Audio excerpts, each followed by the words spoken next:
Hello, sir. How are you? I am very, very well, thanks. How are you doing?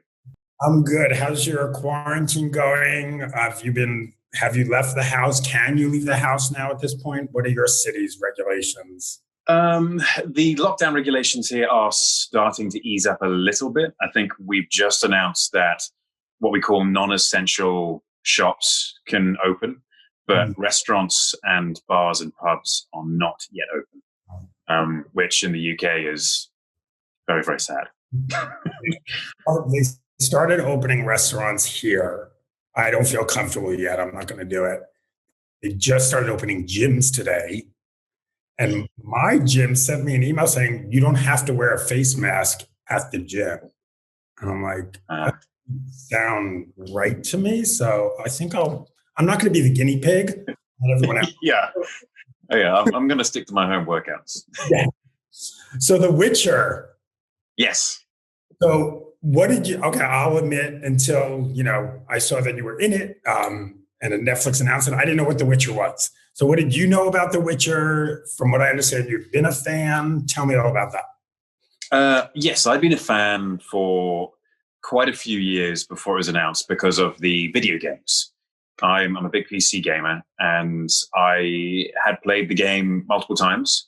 And then always while playing it, I imagined what it'd be like to make a movie or a TV show. And the CD Projekt Red, who are the developers of the game, have done such a fantastic job of creating a world, which is stunningly beautiful, that it was always a challenge to try and imagine where I could find these places in the real world. And then the opportunity popped up. I heard about it going to Netflix, and I got my agents to hunt it down. And then I heard about the books, and so I read all the books, and I fell in love with the books just as much, if not more so, than the games, because Sapkowski is an extraordinary writer, and he has done an absolutely amazing job with building a world and creating extraordinary characters. What is it about this world? What is it about these characters that resonate with you? I'm a big fan of fantasy. I love the fantasy genre. I've been reading it since I was a kid. My dad was reading it to me before I could read. And this is just slightly different from your average fantasy genre. There's something a bit more grim about it. And I've been told that's the Polish way. And so it's a heavy Polish influence. And there's just a harder edge, which I found kind of fascinating. And the characters aren't necessarily in the same way that Game of Thrones was. You didn't know who was going to die. In The Witcher, you can't anticipate what's going to happen because it is quite a grim world. So do you like being in a grim world like that? I mean, for sure, you don't smile much in the series. That's for sure. No, Geralt doesn't smile much. Not in the show, and when he does, even in the books, it's called a hideous smile, and yeah, it's not the world. I mean, I say grim. There is a real grimness to it, but there are moments of light and moments of care and loving and strong familial bonds for people who aren't actually family, and those moments seem all the brighter for the seeming darkness in the world surrounding. So let's go back to this hideous smile. Like, did you think they were going to come to you with like these really bad dentures or something? Well, I mean, this has been up for much discussion online, especially after I got cast. There was a lot of people saying, it says he's hideous, or it says it's an ugly smile. I don't know what the direct translation is from Polish, but it's one of those things where I always saw it, not necessarily as the person being hideous, but as the intent with the smile, or what the smile was. There was something that the smile was trying to achieve that struck horror or made someone feel a certain way. And so that was the kind of thing which I was expecting to play around with. And I would have hoped they wouldn't have just given me a big set of dentures and stuff. That may have been a bit more distracting than a wig and contact lenses. Well, that's my next question. The wig, the long wig. Yes. Uncomfortable. I imagine it's not so comfortable because it just gets hot and it's a wig. Um, it's honestly wasn't that bad. Mhm. Jackie Rathor, who is my hairdresser, I've worked with on a couple of jobs now, and I'm now working on season 2 with as well. She is absolutely fantastic, and the wig, which she didn't have the opportunity to actually build the wig herself, and so when she received it, she started doing work on it, and she worked and worked and worked it, and it was quite a difficult process. She took that home every night, and there was 3 of them, so she would take 3 of them home every night and be changing individual hairs. She sent them back to get lace change for finer lace, so it was less visible. And she just worked and worked and worked that thing. She was having nightmares about the wigs, and I am enormously appreciative for her hard work, because there are points where it's the only point it's uncomfortable really is when you're first putting it on. And it was almost a joke between Jackie and I that she was deliberately stabbing me in the head and pretending that she wasn't doing it deliberately with the pins. At least I hope it was a joke. And yeah, it was. After that, it's on though. Once it's on, and it's just there. And the only thing which is uncomfortable is when people laugh at you for brushing your hair back like a boy, because it's not real hair, so it doesn't feel normal. So you just kind of had to brush it with a gloved hand, and it looks a little silly. But that's the only thing. What was it like seeing yourself as Geralt for the first time in the full regalia? It was, well, let me tell you this. The whole thing shifted a lot because we had screen tests, and the look of the character evolved throughout the first season as Jackie Rathor and Avalamas, who does my makeup, were working incredibly hard on the actual my face and face makeup, the eye contacts, the wig, and then the costume as we aged it, as it was more worn, as we went through a couple of iterations of trousers to begin with, because they initially had me in leather trousers, and these leather trousers, I mean, I'm designed in a certain way that things are forced into a stretched position. And so once that happens, the leather just didn't go back to how its natural shape. And so it ended up being a little bit saggy in places, which was not a great hero attractive look. And so eventually the costume evolved. The wig evolved, the makeup evolved, and once we had it nailed, once it was down pat, the experience in the morning, the 2 hours of hair and makeup and getting into costume was transformative. It was something which, by the time I was out of hair and makeup, my body language had changed. I was moving differently. I was talking differently, obviously, but not just the voice, which Geralt has, but the intonation changed. And my interaction with my dog even changed. He still saw me 100% as me. He didn't freak out at all or anything, but it just, the way I started interacting with the world changed a lot. And so I liked it. I really liked it. So once I saw myself in the full rig, it was a transformative experience. I really, really enjoyed it. Let's talk about finding that voice, that very Yes. distinct voice that goes with the hideous smile. Tell me about how the same with hair and makeup. You have to find a particular voice. So were you trying different voices? Were you recording on the phone and sending it to, producers, directors saying, hey, is this the right way to do it? How did you find, because it just matches so well. Thank you very much. I really appreciate that. When I first, when I auditioned for Lauren, after I'd first met her months before, auditioned for Lauren and Alec, who was the director of episodes or the first block. And I asked if I said I had this idea in my head, which was in a way similar to what I'd heard in the games and Doug Cockle's performance, but I didn't want it to be identical. I didn't want to just take that performance and copy it. I also wanted it to be an English accent rather than American, and more of a gravel rather than a whisper, which is in the games. And so I asked, and I was initially told no. They said, no, we don't want you doing a voice. Lauren said, just do your own voice. And I said, okay.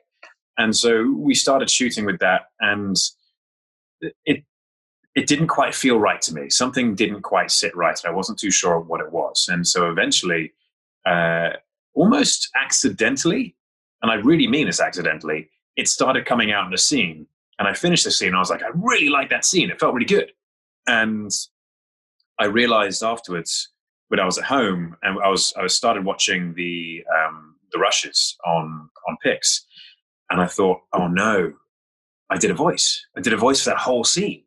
And so I then went into Alec and Lauren, and I said, look, guys, I've done this thing. I know we've shot some stuff already without it, but I really like it, and I think it really brings something. And they said, you know what? Yep, okay, let's go with it. And then we fixed some of the lines in ADR after that. Let's talk about the stunt work. Obviously, you've done stunt work before. That's not something new to you.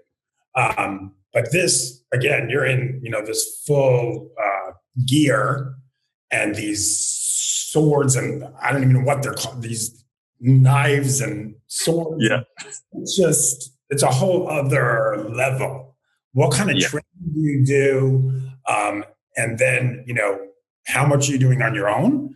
And how much are you getting hurt? I know these things are choreographed. I know you're not supposed to get hurt, but I imagine you went home a few nights and you're like, you know what? I need well, I was obviously for the physical aspect of the character. I was working with Dave Rienzi, my trainer, for both the aesthetic and what was required of me for stunts. And so it was a very grueling training regime when you add it to a TV schedule.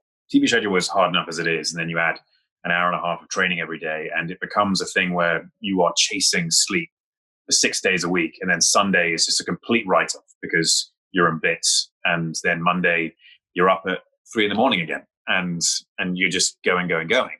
And so we did some sword training with Vladimir Furdik, and I'd done some swords before, but he got me back into my stride. And then they started doing a lot of the choreographing to one side, and I was working, I was shooting. And so because I was shooting so much, and I was in almost every day, there was no opportunity for me to actually learn these fights. And so they would send me a video, and I would try and learn the fight through this video, and then ultimately end up having to learn it either the morning of, during the rehearsals, or the night before, and then going right, okay, let's do it. The difference between that and the episode 1 fight was that there was a bit more time to prepare for that one.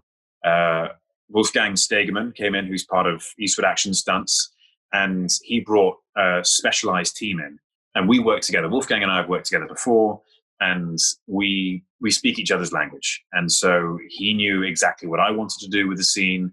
I knew exactly what he was capable of, and he knew that he could push me.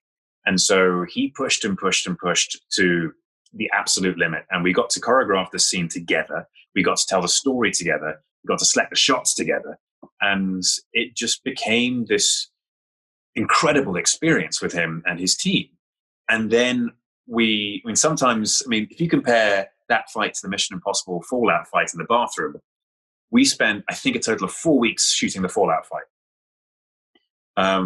4 weeks. And we had to keep on coming back to it because there were some reshoots and everything. But we shot the whole Blaviken fight in episode 1, I believe, in 2 days, because we were just running out of time. And one of those, I think the third day, which we tried to shoot, it was, if there was a third day, I think there was, it was a downpour and our set was washing away. And so we literally couldn't shoot on it. And we just had to sit there and hope that this apocalyptic rain was going to stop, which had been going for months at this stage. It was the most uncanny, unseasonal weather that we were having. And anyway, so got to the fight, we did it. And in that fight in particular, I was working with Lucy Cork. She's an absolutely exceptional stunt performer, and injuries happen. We had cuts all over our hands afterwards. because you do catch each other. It's when you're moving that fast. Even the trick is with a lot of these things, I mean, in a perfect world, you never touch skin. But with all the rehearsals and everything, you end up making contact with each other. But the real trick is pulling that contact before it does any real damage. So before you break a finger, before you break an arm, you realize a mistake has happened and you're pulling the hit. Or you slow it down enough so someone can duck out of the way and shout, cut! But yeah, and otherwise, with all the other stunts with the wire rigs, some bruises here and there, some aches and pains, a couple of bashes, but nothing fatal. When was the last time you had a project where you just didn't have to be in shape? And like, you'd be like, you know what? I just don't have to work out. I'm sure you love working out, but I'm sure there's also like, can I just go to sleep after we film instead of going to work out? You know what? I've often thought this, and I don't really know what I want. Yes, being exhausted and not getting enough sleep for that length of period of time and having to change your body while doing an already tiring job is very, very, very difficult. But I also like that there's that element to it. It really does get me into the gym and it pushes me. And one of the silver linings of this terrible pandemic that's going on is that I've had time. And so after the initial, I'm going to start drinking from noon thing and eating whatever I can lay my hands on, I started getting myself back into shape. And I'm going to try and make sure that I'm in a certain place before we restart shooting. So the pressure's off to change my body. And it's more about maintenance and doing shifts and nudges here. It's more like a sculpting thing rather than anything else. And that will alleviate some pressure and that will definitely help. But to answer your question, I kind of love it. I like it being that hard, but it's also exhausting. At the end of a shoot, you're completely physically exhausted and mentally exhausted. And so, but it's nice to do that. It's nice to work that hard for something, especially if you love it as much as I love the Witcher IP. So season 2 production is going to start up soon, it sounds like, or where? Everyone hopes so, but we just don't know. We're just going to wait and see. Things are on track because there's no spike in cases in the UK, and so hopefully we'll be back on track and we'll be getting going soon-ish. I don't know any official dates, and I dare not say it, but yes, hopefully. When will you feel safe to go back? I mean, everyone has their different levels of being comfortable. Obviously, we're just talking about the fight scenes, the contact. There's no social distancing there. When will you feel comfortable going back to set and saying, you know what, we could do this?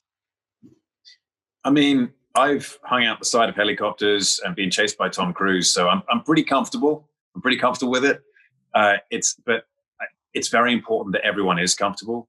I know they're working very hard to make sure that the right measures are in place, so bad things don't happen. It's a very serious virus, and precautions do have to be taken. At the moment, I mean, I feel totally comfortable, and we'll see. I mean, if someone comes onto set, and if Anya comes onto set, like coughing and sneezing and spluttering, and like, I've got to do a kissing scene, I may be like, maybe I'm not comfortable, but we'll have to see. Now, I know you said you have not seen the Snyder Cut, but are you surprised one is coming? I don't know if I'm surprised. With everything that's happened this year with the lockdown and cinemas having to close and streaming services now being how we are getting our entertainment, it's not really a surprise. I think it's one of those things where it's an opportunity. And I think it's great that Zach has an opportunity to finally release his vision. And I think that's really important for a storyteller and a filmmaker. It's when that doesn't happen, it's always a sad occasion. And now Zach has the opportunity, and I'm excited to watch it. Have you said to him, like, I really want this scene in there? I want that scene. I mean, by the sounds of it, I think there'll be plenty of scenes in there. And will you go back to playing Superman again? I know, like every day there, I Googled just literally right before we talked because I needed the latest rumor. It is just rumor after rumor after rumor. What's the wildest one you've heard about you and Superman? Oh, I mean, they get wilder and wilder by the day. The amount of speculation, the stuff I read on the internet is extraordinary and sometimes frustrating. It's when you see people stating stuff as fact, and you're like, no, that's not the case. That hasn't happened, and that conversation isn't happening. But the important thing is that people are excited about it, and I think it's important to be excited about a character like Superman. Superman's a fantastic character, and if people are chatting about it, and even if they're making stuff up, it's okay, because that means they want to see the character again. And in an ideal world, I would absolutely love to play the character again. But do you ever go into like one of these conversations or comments, use an alias, and be like, "That's not I've been very tempted. I'm not going to lie. I've been very tempted, but there's something about that feels deeply immoral. And when it's about Superman, and if I'm representing Superman, it just feels like the wrong thing to do. I'm like, I'm just going to let this all play out. Me saying something isn't going to make a difference. And what does it really matter? One day people know the truth. And even if they don't know it now, then it's okay. Awesome. Sarah, this is awesome. Thank you so much. Thank you very much.